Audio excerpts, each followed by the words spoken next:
preparing.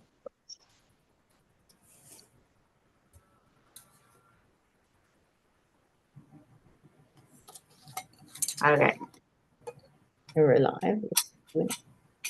You're live. Go, Stacy. All right. Hello, everybody. Welcome to episode 23 of the Chippy Chicks. We are going bookish tonight in a very special episode that puts Kelly Jamieson, one of the amazing OG authors of hockey romance, and her most recent book, Merry Pucking Christmas, in the hot seat as a way of talking about a whole bunch of issues, both in the NHL and the PWHL and a whole bunch of other places, and in Romance Lady as well. So my name is Stacey Agdern, and I am tonight with Melanie Ting, Fortune Whelan, and as I said, one of the OG hockey romance authors, Kelly Jamieson. Welcome everyone tonight. Merry Pucking Christmas was a beautiful encapsulation of hockey in New York at the holidays. It's a story of an injured player, a young woman finding her way to New York to stay with her aunt and enjoy the wonderfulness of New York, as well as this lovely Swedish hockey player. One of the things as the group's resident New Yorker that I really appreciated is how well the book turns New York at Christmas time into a character that I recognized. I have read quite a few books who attempt this and fail it. And this book, Kelly, you were able to pull that together in ways that both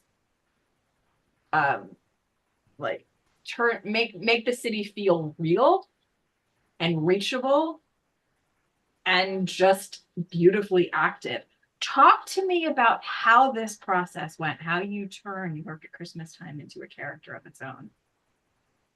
Well, first, thank you very much. That means so much to me coming from you because you live there. Like that just, I mean, I'm so happy that I succeeded. And how I did that, I don't know. I have not been to New York at Christmas time, although I've always wanted to go there at Christmas time, but I've been there other times. And I can imagine, I think, what the feeling of it would be with the lights and the decorations, just because New York is the Big Apple. It's like, it's big, it's over the top, it's everything. And at Christmas, it would be everything. And I didn't even touch on like so many of the things that I could have, but it was a kind of a short romance novel. I kept thinking after I finished, oh, they should have gone here, they should have gone there. But I'm happy that my descriptions came across as real. And maybe I recognize a little romanticized, maybe. I mean, New York is a big city and it's not perfect. There's lots of negatives to it, like the crowds, I'm sure, when you go to Rockefeller Center are insane. And I personally hate crowds, but I was trying to make it, like you say, like a character in the book, like something that people would be attracted to. So thank you. I really, really enjoyed it. And of course, like as I was going through the pages, reading the story, thinking about Bryant Park, the Christmas market there that I visited this year, and like to visit every year, the way that people like the Bryant Park skating rink better than the one in other places, the random visit to Rockefeller Center and the tree. Speaking of which, when we talk about the hockey world right now, PWHL in New York and a couple of the other teams did some major rollouts, and PWHL New York chose Rockefeller Center to unveil their captain.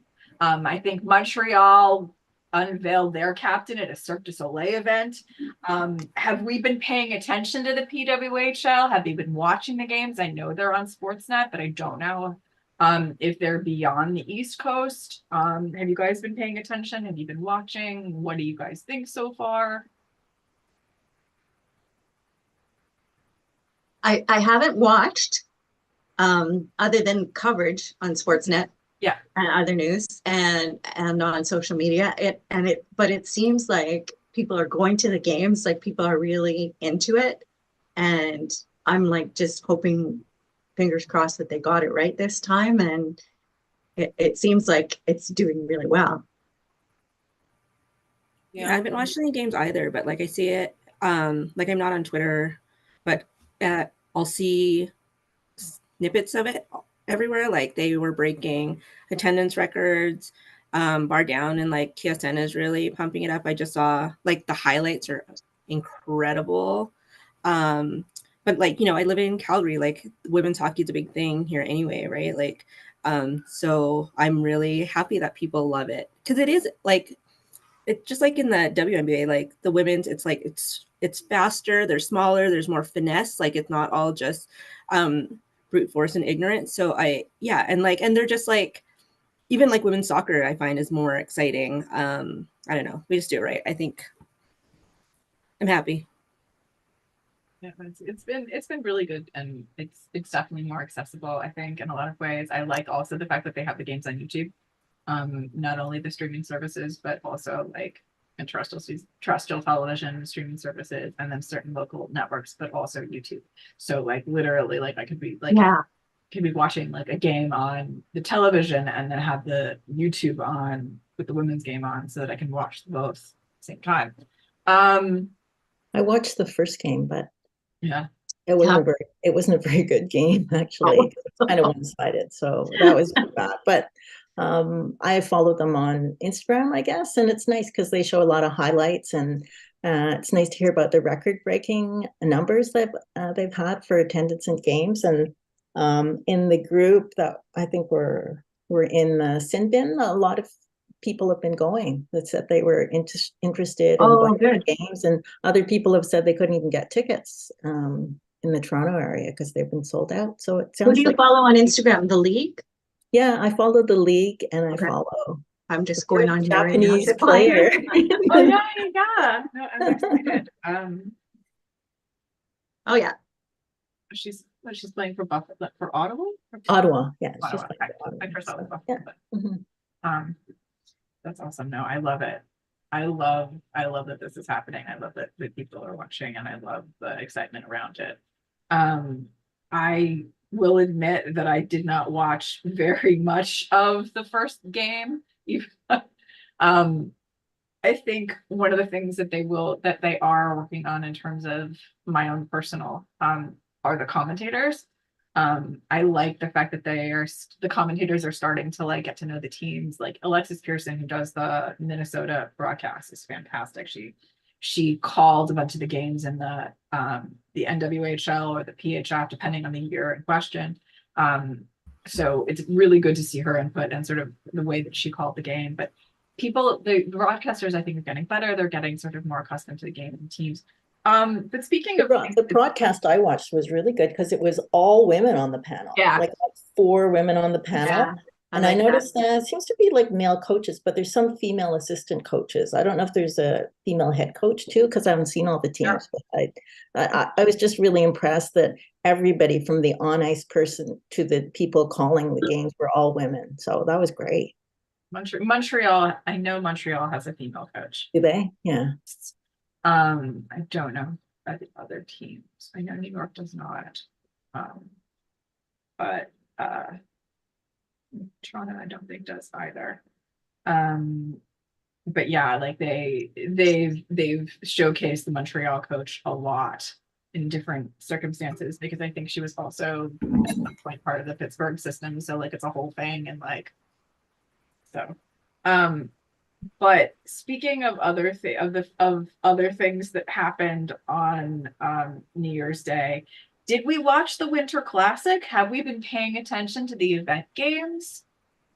Like the Heritage Classics, I know in the past, and then the Stadium Series games are coming up. The All-Star game is coming up. Like, are we paying attention to these things? Well, I think there's so many now that I almost feel like they're regional and you don't watch them if it's not your team. But the All-Star game's different because everybody's got players in the team. Yeah. Some of Yeah. us have 5 players going. This is really So, great to see. Like, I'll watch that.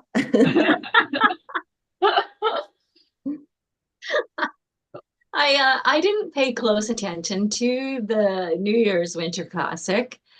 I had it on, and it was because it's a cool thing, but I wasn't super invested in it.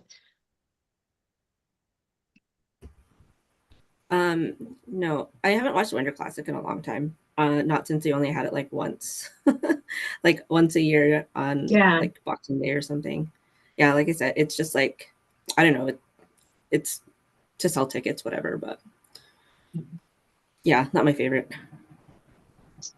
I like the pageantry going up to it. Like, I love the involvement, and I think it kind of ties back to conversations that we've all had about like how cities get involved in championships and how like going up to the Stanley Cup and the playoffs and stuff, like everybody gets involved and like libraries and all the things. So like this is kind of a replication of that for me. Like the game this year I did not watch again for reasons. My attention span was not the best on New Year's Day, but that's another story entirely. Yeah, the stadium series is interesting because they haven't even released the jerseys. There are 4 sets of teams playing on a weekend in February in New Jersey and no jerseys yet, which I will probably discuss later. But speaking of questions about all of these things, one of the tropes that appears in Merry Pucking Christmas is small town gossip drama. That in fact, our heroine leaves her small town in Ohio after a divorce to go and visit her aunt because of something of a small town, a bit of drama and gossip that kind of like that she just has decided she needs to get away from. Kelly, talk to me about small town gossip and how it works in small town romance versus how people think it works, and just why we use it so often, like as a trope. Well, this was part of the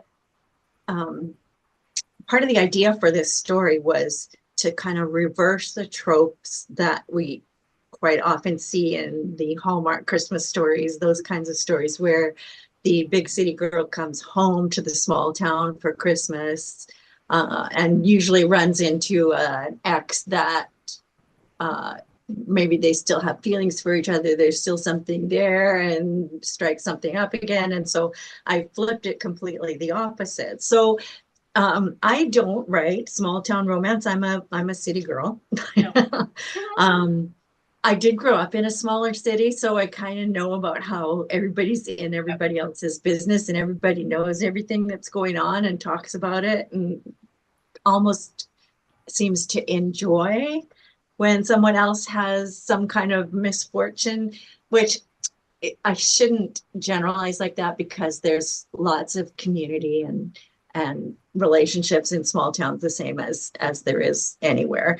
And people often think that there's not that in big cities, that there isn't the kind of community and relationships. So, I mean, I was flipping those things around on purpose, but it's not to say that a small town is a bad thing or a big city is a bad thing or a good thing. They can be anything to anybody.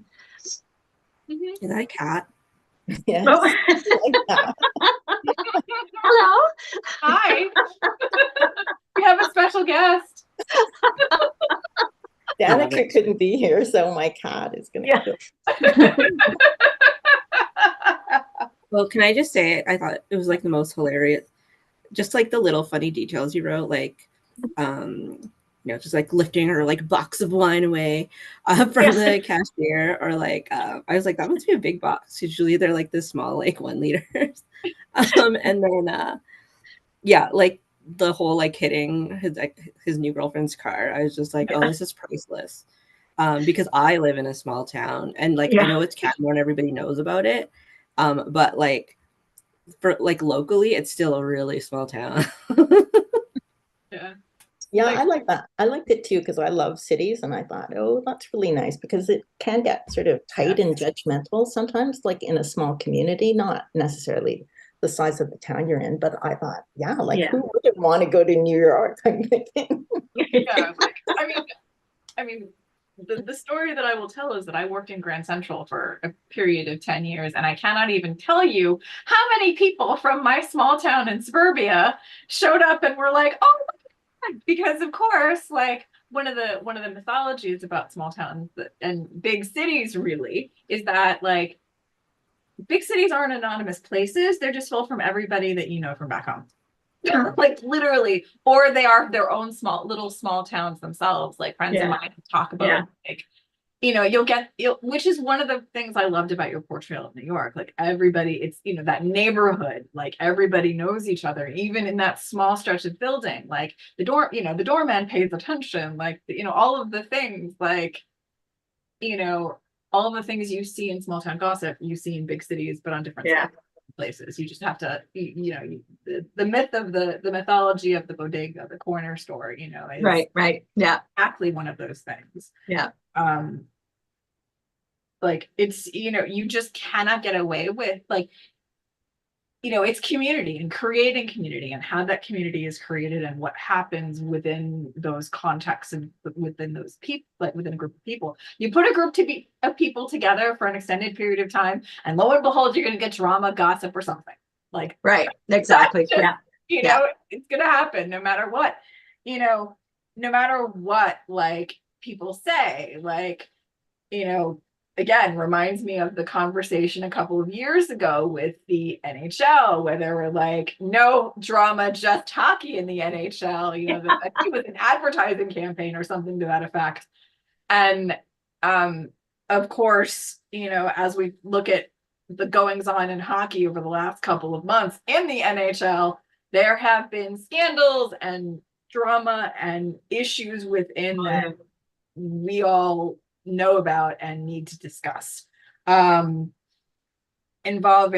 an interesting little, I mean, Corey Perry, you know, his exit from the Blackhawks and the potential of his return, and the continued drama with the Blackhawks. And we talked about him last month, right? Because that was right around the time when that all went down. Okay, yeah. And then there's Lucic 2 months ago. I feel like there's one like every time, at least one every time we come. Yeah, there is. Right? Yep. And then the drama of always associated with a new coach of Patrick Waugh coming onto Long Island out of absolutely nowhere. You know, Lucic, Cole Sillinger, a member of the Columbus Blue Jackets, and the relationship with his ex-girlfriend, who is now an all-star captain for the West, sitting next to, I want to say it's Cale Makar in the West, has Tate McRae next to him. Okay, tell me explain this to me, because I don't know this. So this is I don't know who is this guy and who's his girlfriend. What? Cole Sillinger, who is a player for the Columbus Blue Jackets, was found on I think it was Tinder, with a Tinder profile while he was dating Tate McRae. So they broke up, and her most recent album that has been played everywhere is about him and about the cheating about him cheating on her. And if you look at the video, you'll see like hockey equipment and a whole bunch of random things. And she has basically been embraced by the NHL in interesting and fun ways, and is now one of the captains for the All-Star game. I saw that there was a woman, and I was I didn't know who she was. That is Tate McRae, who is famous. Like, don't get me wrong, like she's a famous former dancer and now pop singer, like multi-talented. Okay. Who's been all over. But this particular bit of scandal, there has been conversation, and I think someone actually pointed out that she made it to the All-Star game before Cole Sillinger did. So, yeah. So here's a funny story. On my Facebook, I was like, kept seeing you get those weird ads, and I kept seeing this one clickbait about like, oh, this dancer talks about her NHL has or boyfriend cheating. I was like, what is this? Why do I keep seeing this? Yeah. So I kept like deleting it like I want to see less of this. I want to see less of this. And now it's popped up on my YouTube channel with Stacy. But thank you. Yeah, why? The drama. And then, oh my gosh, and also lighter side of slightly lighter side of NHL related scandal. The phrase "what's heard on the mic stays on the mic." Oh. Kelly, would you? Well, so that's about Cole Perfetti and what happened after there was a game where one of the Jets players hit, what team was it? What team was that? I can't even remember. Minnesota? Was it Minnesota? Is it Minnesota? Because Yeah. back-to-back games. Maybe. And so then the next game, right off the face-off, Cole Perfetti takes a high stick to the face from Ryan Hartman, who I was not familiar with before that, but apparently he has a reputation. But after that happened, and after Perfetti has to get stitched up, Hartman told him, like, nothing personal about it. I just had to get, revenge for what happened in the last game. Well, Perfetti wasn't even a part of what happened in the last game. It was Brendan Dillon and Kaprizov, I think his name is. And they already got their revenge in that game that it happened in. So he was getting revenge for something that already had been avenged and that the player he hit had nothing to do with. But the funniest thing about it was that after he said that, Perfetti was mic'd up for that game. So I'm going to say Perfetti did not initially come out and disclose that to the media. It was during the press conference that one of the local reporters asked him and said, "Wait, weren't you mic'd up?" And he laughed and said, "Yeah, as a matter of fact, I was, and we got it all." So it wasn't like he came out and said, "He said this to me and I was mic'd up and I've got proof that he said this to me." He wasn't, I don't think, going to say that until he was asked by a reporter. So, I mean, in the end, it doesn't matter. They can't use that against the guy, except it did definitely kind of cement his reputation as a rat. Yeah. But it was just, there was also interesting discussions about that whole thing too on the hockey TV about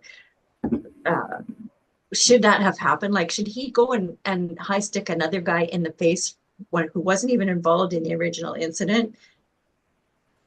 When revenge had already been taken, like, and there were so many guys that were saying, "Oh yeah, that's fine."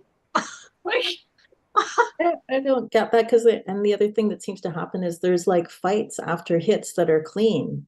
Yeah. Somebody gets injured, it's like, well, now I have to fight you, and I think, well, it's like you hurt you hurt mine. Like you hurt mine, I get to hurt you. Like I totally get it if it's a dirty hit, but if it's a clean hit, it depends. Like, I think certain players, like when you're talking about fan reactions to this, like I think it depends on the player.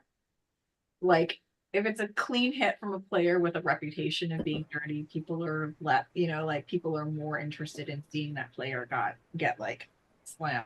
Like there's conversation. Oh, are we talking about Jacob Trouba now, Stacey? Tom Wilson, like Tom Wilson on the Washington Capitals, who not naming names about Tom Wilson. But I mean like and then questions about like bad blood, like what happens then? It's an interesting thought and an interesting conversation, because again, like going back to the idea, like when you have teams that are adrenalized on the ice, where hitting is a thing, where like you're gonna have this bad blood and it's gonna start, and the question is how the sort of the better way to do it, or the it's anyway. as a complete and utter side note, because I see a bunch of notes here as well. I want to say comparatively recently, we didn't talk about this earlier, but comparatively recently, the NHL introduced a program, or at least acknowledged a program, that is specifically dealing with mental health. That there are consulting psychiatrists involved, and I think one was a former Hurricane. Yeah. I want to say. And I just want to say that I'm going to take credit for that, because my boys in my Bears hockey series actually were the ones that started it. Great. That is awesome. No, I think it's like, Okay, well, I know it's fiction. I'm just kidding. yeah, no, but it's really, like, I mean, literally, like, I had literally just written a mentorship program for the dating in the B'nai Mitzvah mistake, where basically a former player and my resident billionaire meddler got themselves together to help train former hockey players on what to do with their money and their finances and what to do in the post-terror. Yeah. And then literally, like, not very long after that book was released, that program was announced. And I was like, it wasn't exactly what I was going for, but it was close. And I was like, that's amazing. But like, they've taken these steps, and it's kind of nice to see. I hope they follow through continually. I know Chris Kreider was one of the people who was one of the early people who like advocated for its existence and kind of was testifying positively for it. I hope that it helps other players as well. I know other players have been taking focus on their mental health, so I hope it's helpful. I definitely hope it's helpful. I think they're being honest about it. I think the Arizona goalie suffered from anxiety and got help, and now is playing so well. So it's great. And it's just so, okay. The brain is all over the place tonight. You guys will forgive me for this, but I think one of the things that we are very, very, I mean, I love this guy. I love this group. I love chatting hockey with you guys. But one of the things that I think about a lot is the fact that, like, when I think about hockey romance and I think about early hockey romance and how long hockey romance has happened and how long it's been a thing, you know, from like early days with publishers that no longer exist to now, like, one of the names that has been consistent and through all of them is Kelly Jamieson. And I am so glad to have you as part of this, like, to be able to have these conversations with you. Especially when we get to conversations about things that are cyclical within the context of Romancelandia and publishing and evolution, and how everything old is new again, and how the conversations that we had 10 years ago, we're still having in different formats. And as Romancelandia, you know, X, Twitter, whatever, romance Twitter and book talk sort of have these frictional moments about the evolution of romance covers. Oh yeah. Like, you know, I think about like how things are so cyclical, right? Like, talk to me about the current round of conversations about not only hockey romance covers, but about plots, because people are like treating hockey romance as a new thing, and we know it's not, and you know it's not. So talk to me about that. Talk to me about like sort of evolutions that you've seen, things that are cyclical that you've seen. Well, I think a lot of this has to do with book talk, right? Mm-hmm. Which has been blown up in the last couple of years, and somehow, I mean, maybe you could pinpoint the book or the couple of books that kind of blew up as hockey romance on book talk. But I think there's a lot of new readers, a lot of new romance readers. on Book Talk that are discovering hockey romance. And I mean, it's fine that they're, they think it's something new because it's new to them, not realizing that it's been around for a long time. Hopefully they will discover the big depth that there is to hockey romance. But I think it's understandable that it's for people that are new to the genre, readers that are new to the genre, that they aren't aware of it. But it is kind of funny how, and it's not, I don't think it's just hockey romance, how the Book Talk community has really spurred a lot of conversations about covers. And I can't count how many times I've seen readers commenting about how they don't want to see covers with real people on them. They don't want to see man chest covers because it's embarrassing to read those books in public. And for me, I get a little taken aback by that, because I was like, do people actually still read paperback books in public? But that's another, I think, Book Talk phenomenon too, is that they love their paperback books. They love, the aesthetic of them and displaying them in beautiful ways and showing them off. And so they are particular about the kinds of covers that they want to show off on their TikToks and Instagrams and whatever. So, there's interesting discussions about covers and how they've changed. Yes. It's all right. I don't know if this is going to be an unpopular opinion, but as somebody who's been a reader like my entire life and like talking to people who read all the time and write books, yes, paper, like people buy the nice hardbacks and then read on their Kindle. I know this to be absolutely true. And all books get republished. Like I've got books on my shelf right here that have not hockey books. You can't see because you've got a virtual background. Like original on writing. And then the 20th anniversary. Oh my God, they're republishing his book. Like it happens all the time. Like it's a marketing thing. And if you think a book isn't going to be resold and repackaged, like you don't, like nothing's new under the sun. And then and these are just, Cormac McCarthy passed away last year. They repackaged all of his books, his entire back catalog. You know what I mean? Are they gonna be mad about that? Oh my God, these aren't new. I can't. I can't. It was funny because one of the things that I was thinking of, one of my favorite early-ish hockey romances is Deirdre Martin's Chasing Stanley. And that book was part of one of the earliest round of illustrated covers. Not the earliest round, but comparatively. So there's a cute little dog on a Stanley Cup on the cover. Right.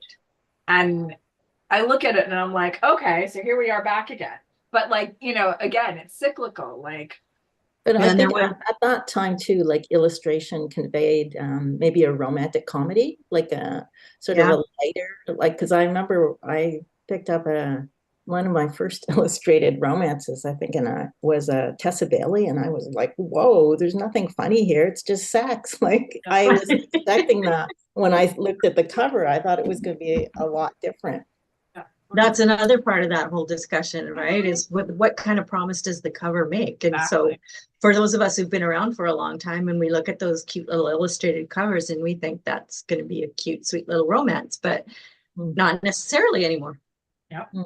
Yeah, but I think a lot of authors are recovering their books. You have to do it if you want to get in the sales of the audience that likes that kind of cover. But then are you losing the audience that likes the other kind of cover? And is it just a trend? Will it blow over in a year and it'll be back to photographs? I don't know. Yeah. I feel ripped off and I don't get the good, the man cover.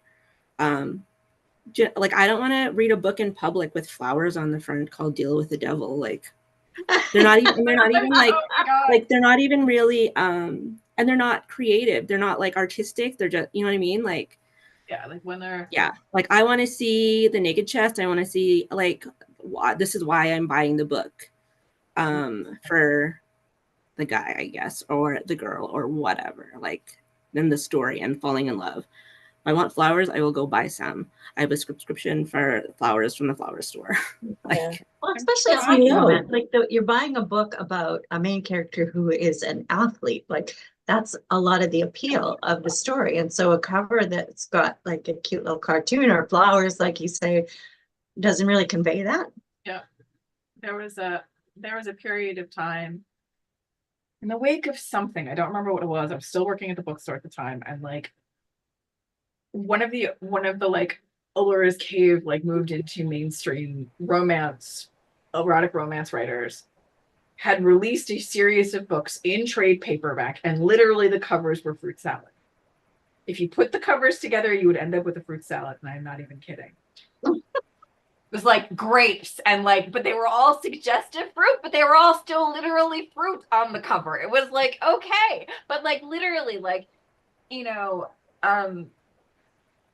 you have the illustrated covers for a bit, and then you have like the covers with the chairs on them, like and then so that's who knows, like phases are wild, but like I guess the best thing we can say is that everything old is new again. Yeah. And like you said, it's a cycle and it'll change again. And yep, like we will have this debate, within Yeah. romance or otherwise within 5 years, and like why aren't the photographs like so clear? I want to see 7 abs, not 3. Like that's the next conversation, I think. But like, so most of us have teams that are actually doing really, really well these days. Mm-hmm. It's actually been joyous for some of us to watch our teams play. Do we think this is sustainable? Do we think we're just riding hot hands of good players on streaks for 5 minutes? What do we think? What do we think? Have we actually reached a crossroads, Mel? Well, half the season's over. Yeah, We're halfway. A really hot start, and you think, okay, we're going to regress. Our PDO is unsustainable or whatever, like that, which has been the talk in Vancouver a lot. People saying, well, you can't keep scoring at that rate. And then next thing, I think we had a game against the Senators where like I felt sorry for them because everything was going in. Like somebody would just turn and it would go in off their foot or their butt or whatever. We weren't even like playing well and everything was going in. And you think, well, maybe it is sustainable then. But I have to say, as a Canucks fan, it's so difficult because you get your hopes up, you get excited, and then everything crashes down. So it's really, really hard to feel confident. So I'm just going to say cautiously optimistic about what's going to happen. And I do not think, as some people in town seem to think, that we're going to win anything. I just feel good that we're going to be in the playoffs. Oh, you're so confident. I cheer for the Flames. I've seen them like be at the top of the division or the top of the conference and like 2 weeks before the playoffs and still not make it. Yeah, I think they actually had a stat because we are like near the very top of the league right now, that if they only win half their games, like play at a totally average pace, they'll still make the playoffs. So that's the only reason I can say that. So. Yeah. And even then, I'm feeling like knock wood and like don't let anyone hear me. Yeah. Well, that's how I feel too, because I've been down this, like you say, you get disappointed before so many times. You kind of think, even last year the Jets had a really good start to the season, and then I think last year, I think it's more than just last year. It seems like either after the Christmas break or after the All-Star break, they get that break and then everything just tanks. And I'm like sitting on the edge of my seat waiting for that this year, even though they're doing so well. The one thing I can say is for the Jets, I don't think it's just because like a player's on a hot streak, because we've got players like all through all the top lines that are scoring goals. We've had guys that are injured, like Velarde was out and then he came back and just went crazy and scored goals. And then Kyle Connor was out, but they won without him. And now Scheifele's out, but they're still winning without him. So it's not just one player. It seems like they're pretty solid. So fingers crossed that that's a good thing. And plus, we have the best goalie in the league. I'm trying to remember who it was, but early in the season, there were conversations because the Rangers had players out, and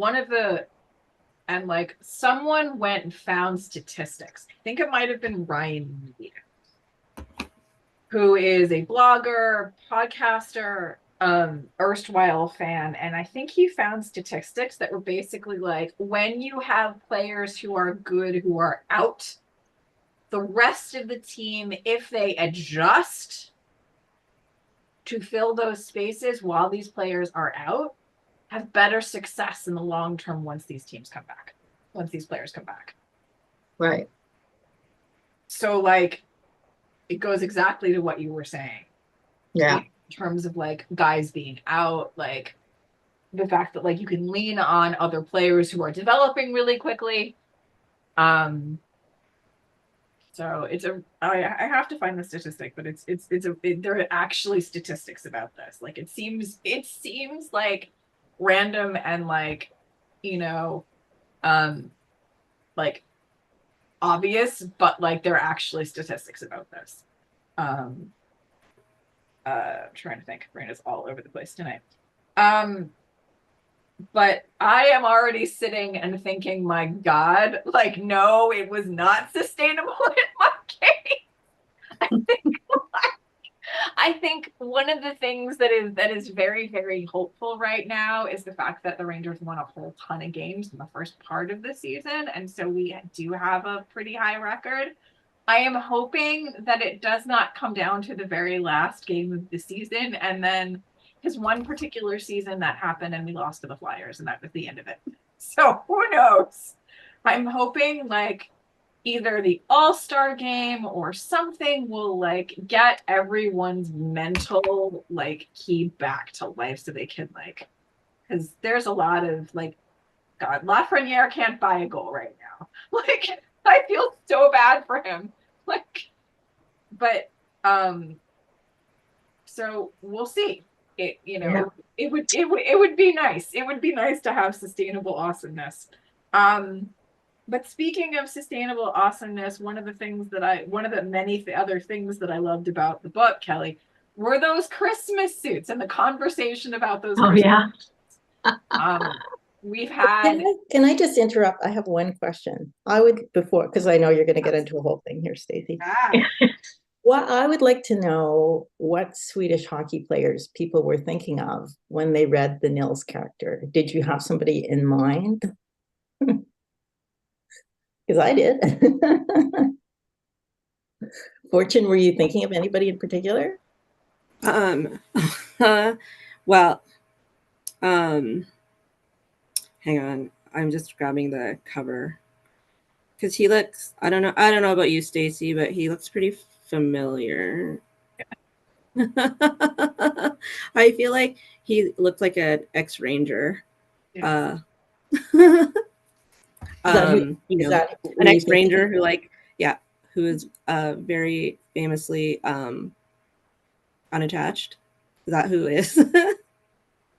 Yeah. But it's really funny because when I showed it Sean, I was like, oh, look who this is. And it's like in New York. And I was expecting Sean to say Hendrik. And he said, oh, it looks like Army Hammer. And I was like, no. I'm like, one, he doesn't play hockey. So it's really funny. I thought it was funny. But there's even I don't know if you had the same question because you had like the nicknames for people in the book, and then like there was like a J-Bo. I was like, oh, I wonder if it's J Bomeister, because that's what we called him. But they're also very lazy at nicknames in the NHL. So Yeah. There's that. Yeah. Who are you thinking about, Mel? I was thinking two players, like because we have the Nils and the Canucks, who is like a cute blonde Niels Hoglander. So I thought of him. But when he took the subway, I thought of William Nylander You know, Yeah. not Yes. him on the subway in his I know. coat. Yes, Oh my the going God, train it's just like yeah. that, and he's blonde too. So those were the two players because they were blonde. Because I did think of Henrik Lundqvist at the beginning, Yeah. you know, when he was single and the Swedish stud and everything. But I thought, I don't know, he's blonde. I think it's going to be different. So those were the two players I was thinking about when I was reading. What about you, Stacey? I wasn't like, I could see like the cover being Hank, like I could totally see him, you know, because like the mix of colors of his hair, and like he's famously taken the subway for various reasons and stuff. But yeah. I thought the cover guy looked like Alec Winberg. Oh, nice. Do you think so? Oh, yeah. So I mean, really, Nils is really based off lots of Swedish players, not anyone in particular, but it could be Winberg. There's two guys on the Jets that are both gorgeous Swedish guys, Axel Jansson Fjallby and David Gustafsson. Sometimes he's up with the Jets and sometimes he's down with the Moose, but they are both very beautiful men. I mean, the Swedish gene pool is pretty amazing. Yes. Okay, sorry to interrupt, Stacey. Go ahead. All good. It's all good. Like that's the thing. This is book club, but I mean, like this is what happens when like we get together and chat and enjoy ourselves and also talk about a good book and also mix it all in with hockey talk. So, but yeah, so those Christmas suits, right? Like we saw them in the best dress section a couple of them in the best dress section last month, I should say, not last week again. Yeah. But that makes me think about a whole bunch of different custom jerseys before we switch to best dress. As I was saying earlier, Vancouver is killing it in their jersey series. The Lunar New Year jerseys, the Pride jersey that Neo, aka Flyers Witch on X made. Is absolutely gorgeous. You guys should follow her. I think she's on Instagram as well, or should be.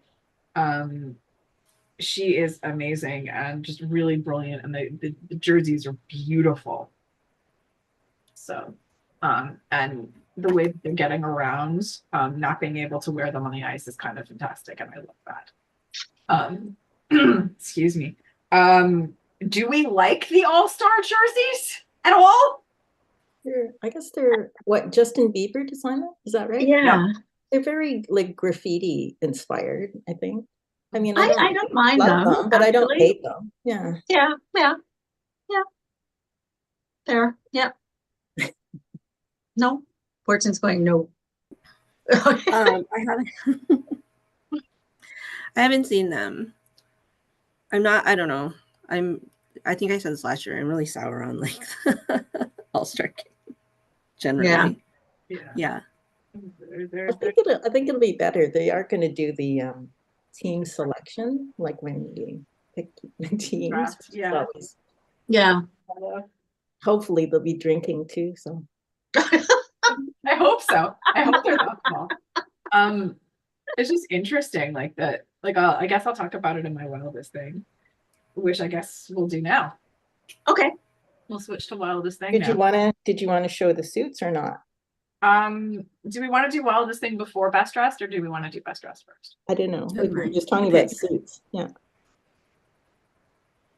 All right. Suits? Yeah. Okay, I have to share my screen. Yep. We can talk. Share screen. Where's my suit picture? Okay. So here we have our Chippy Chick Star report. Up here in the top left, whose is that? Oh, so good. Fortune knows who that is. Yeah. Yeah. That's He adorable. always has the best suits. He's a very well dressed man. Who is that? It helps to be tall, but I mean, I'm happy that he joined because I was always complaining that the Canucks weren't well dressed, but he's always bringing it. I'm sorry, who is it? Zadorov. Yeah. Oh, okay. I had him so many times, and then he went to Vancouver, and now he's just gonna rotate through Yeah. But yeah, And the I love Canucks it. No, I love it. Instagram Thank has you. started doing a highlight, which is just suits. So I'm like, yes, thank But you. the picture, is that not New York? Is that the It is New vessel? York. Yeah, they're on a road trip Mhm. Okay. in December. Yeah. Yep. Well, I'm thinking, like, why is he at the vessel with his suitcase? Yeah. Okay, never mind. Never mind. It's a photo op. All the way on yeah. All the way on the west Okay. side. The top right here picture, that is mine. That is Laurent Brossois, our backup goalie, who has the second best save percentage, I think, in the NHL, even after Connor Hellebuck. Sorry. Okay. Awesome. The picture's not from a game day. We had a gala here last week as a fundraiser. They had a casino night. And that is his suit that he wore to casino night, which I thought was very dapper with the colorful plaid and the three-piece suit with the vest. And also he just he's very handsome, yeah. How often does he play, Kelly? Like how often does They've been playing him a little more than they have our other backup goalies other years, but because I think they're trying. I mean, he's a good player, right? He played for Vegas last year and got them most of the way through the playoffs until he got injured. So he plays, I don't know how often, but every 5 games or something, especially if there's a back-to-back, he'll play the second half. Great. So Michael Backlund here again on the bottom right. So this doesn't do it justice, but it's almost like I don't know if it's like a crushed velvet, but like it's a very it's a very nice suit. It's well cut. He has nice legs. And just as an honorable mention, that's Tim Markstrom in the back, traveling with the team, who looks so beautiful in his whatever, I don't know what he's wearing. Finishing it off with the birthday boy, Keandre Miller. Yes. I was looking through the pictures from LA last night. A couple of guys, Kako was also wearing a beanie like that, and a couple other guys are wearing a very similar colored suit. But I love the inside. You can kind of like see on the inside lining. the silk like on the inside of his jacket. Oh yeah. That snippet of that silver is Yeah. gorgeous. And he just pulls off anything he wears just so well. Yeah, he's beautiful too. Yes, like a couple other guys like were wearing beanies, and a couple other guys were wearing similar colored suits, but you got to give it to Keandre. So, and happy birthday. Okay. Goes into our wildest thing. Who wants to start? Can I go? I was like trying to send you guys stuff on the chat and it wasn't working, but I just have a silly kind of fun wildest thing because Danica's not here. Did you guys see the proposal in Philly? No. Okay. I'm going to see if I can play this for you. So, this guy tried to propose in Philly and, Gritty got in there and he had the most vulgar sign. I don't know if you guys will be able to see it. But we're going to try. Oh, no, you can't see it. Can I send this link somewhere? Hang on. Yeah, you guys go and I'll try to find a link and I'll drop it in the chat and see if you can play it. Okay. Okay. Who wants to go next? My weirdest thing is for Kelly to talk about, and that is that that's we're winning whenever saxophone Squirtle was playing on the scoreboard. And I saw, and your mascot was playing the saxophone, and everybody was really into it. It was so adorable. I don't really know that much about this because I have not been to an actual live game all year, and I guess that's kind of where it's happening, right? But I've seen it on social media, and I guess we have some kind of undefeated record. Like every time they play saxophone Squirtle, we win. So now it's like this huge thing, and people are like so into it. It's bizarre. I'm not into Pokemon and Squirtle. I don't know. I don't really know. I love jazz and I love Pokemon. So there you go. But whatever works. If we're winning because of it, that's good. I remember in MLB they had a reliever who came out to that trumpet song, and then they were all like, and it was so cool. I thought, oh, that's awesome. When a song gets associated with success, it's great. Just like, oh, saxophone squirtle.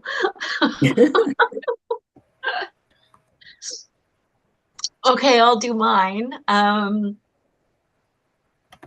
Now I have to share a screen again, I think, because mine is we were talking earlier about the Heritage Classics and the games, and I just maybe never paid that much attention to what was going on. Why can't I find the screen of my pictures? Hang on. Okay, there.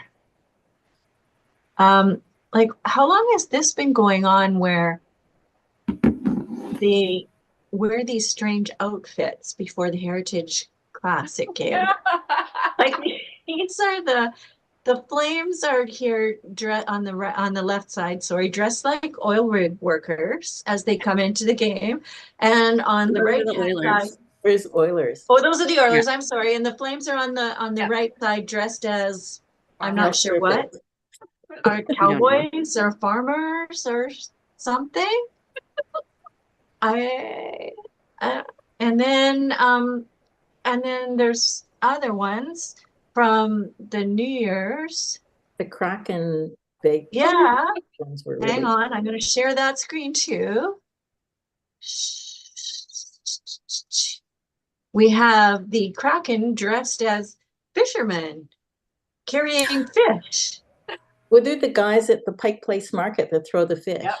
Yeah. Oh my God. Yeah. Oh my God. Really interesting. And then look at Mark Stone here. He seems to be having a great time. Yep. Dressed as Elvis. All the Vegas Knights are dressed as Elvis. When did this all start? These funny outfits before? Like, I just never realized it before. I don't know. I think they're all great, except Fortune. I don't like the Flames ones. I mean, I think they should have had shirts on. They did it. They look very muscular. They look kind of like. I think there was actually a conversation with Seattle about whether they should be shirtless or not, and they the shirts. Yeah, I mean the shirts look. Plus, they look exactly like the guys in the market. Yeah, they do. Yeah, and even down to the fish. Yeah. Apparently. Anyway, that was my wildest thing. I just thought it was funny. I love it. I love it. So speaking of interesting outfits for games, I'm wondering where the Stadium Series jerseys are. The Stadium Series is happening in February. We've released the All-Star Game. The Stadium Series has changed over the years, but basically this year, the NHL is taking over Giant Stadium for a weekend. The Devils are playing the Flyers, and the Rangers are playing the Islanders. The Devils are playing the Islanders, and the Jonas Brothers are playing, and then some weird band is playing on Sunday when the Rangers and the Islanders play. But there is neither hide nor hair of the jerseys. And there was like this huge Hughes and Manning thing a bunch of months ago to unveil the whole thing. And usually at some point like this, as the NHL would like to make money, that's why they do these things in the first place, they would have revealed the jerseys, except nothing. No logos, no jerseys, nothing. Now, my sneaking suspicion, and I'm not sure if I'm right, but I possibly think these Rangers third jerseys that have been a thing recently might actually be the Stadium Series jerseys. I may be wrong. I don't know, but I'm starting to think as we go closer and no jersey reveals, they might be the Stadium Series jerseys. So who knows? But anyway, it is wild because, again, you'd think they would reveal them by now, except nope, nothing. So do we want to watch the proposal? Yes. Yeah. Okay. I can so share you have to go down and like hit the button on the X thing.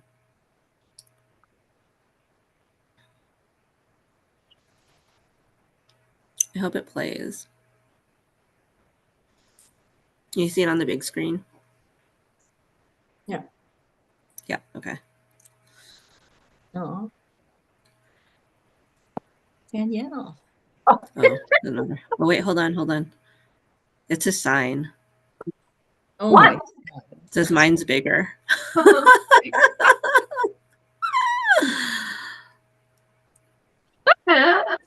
That just came across my feed this morning, and I thought it was so cute. Was that like Oh all my set up? God. I don't know. Good. Yeah, Oh my the God. guy's acting so. Oh no. Oh. Oh, Yeah. that's hilarious. Oh my God. It's I'm amazing. sorry Danica's not here for that. I know. Yeah, that's my wildest thing. It was pretty wild. I don't know. Okay. Fun. Yeah. Okay. And so ends. Does anybody have any last comments? No, that's good. When will our next one be? February 18th? Yeah. Okay. Thank you all for watching with us and for us, and thank you guys for a wonderful show. I had a blast. So fun. Yay. Okay.